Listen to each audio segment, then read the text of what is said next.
السلام عليكم ورحمة الله تعالى وبركاته. أعوذ بالله من الشيطان الرجيم. بسم الله الرحمن الرحيم.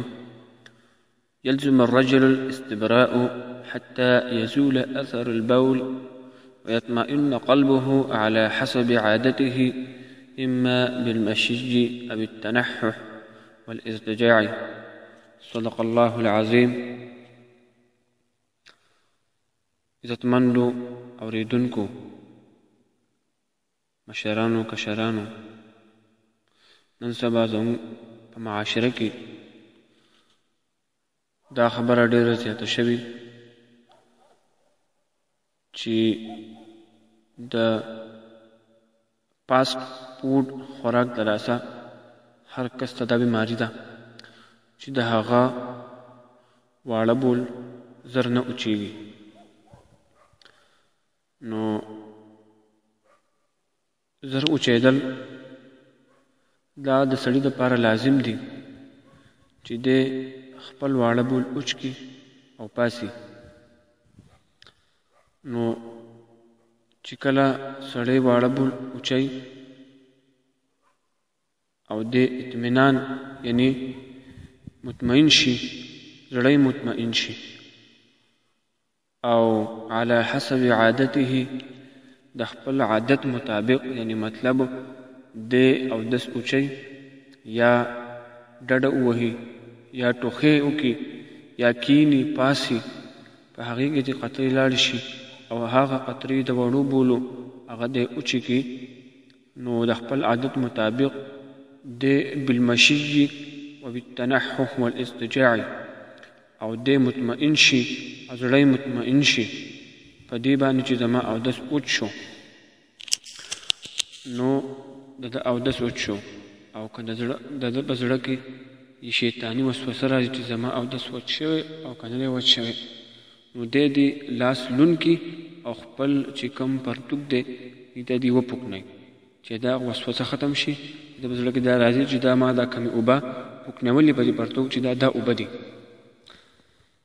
او چې یوه پیره اطمینان وشي او بیا ستا یعنی د وړو بولو قطرې رانه شي یا نور څه رانه شي، نو ستا اودسو نه دی مات شوی.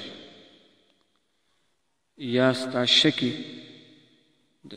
د لاسه ته دغه کې دا اودس کې اکثر زمونږ چې کوم هلکان دي نن سباني، دوی چې کله واړه بول وکړي او بیا پاسي، نو دوی اودس نه وچوي. که وچوي نو په اوبو باندې اودس وکړي او بیا ځي. خو دا چې کوم دا یورینري بلیډر نه چې کوم دا اوبو دا قطرې راوتي، نو دا دې رګ کې پرتي. کله چې انسان پاسي نو هغه قطرې هغه راشي او د انسان کپړې او جسم څخه کې ناپاکې کې، شلوارم ناپاک کې.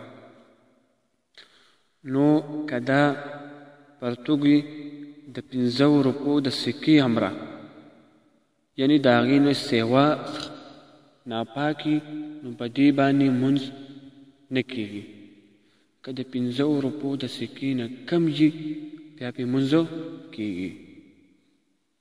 نو اودس وچول چې دي دا یعنی چې اودس دې نه شوی نو ستا منځو نه دی شوی.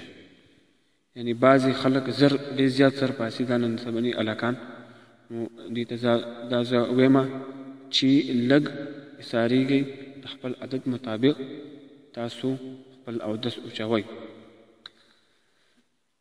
او که یو کس وایي د یو کس وهم یعنی په باتروم کې دی وهم دی چې زما اودس وچ شوی که نه دی، چې راوځي بیا ورته وهم راځي چې هلکه زما چېرته د وړو بولو قطرې وتلي دي یا نه دي تلي، نو د وهم علاج نشته. تر قیامته پورې به دی په دغه کې ناستي شک او شبهن کې چې زما نه د وړو بولو قطرې تلي دي او که نه دي تلي، خو د وهم علاج نشته.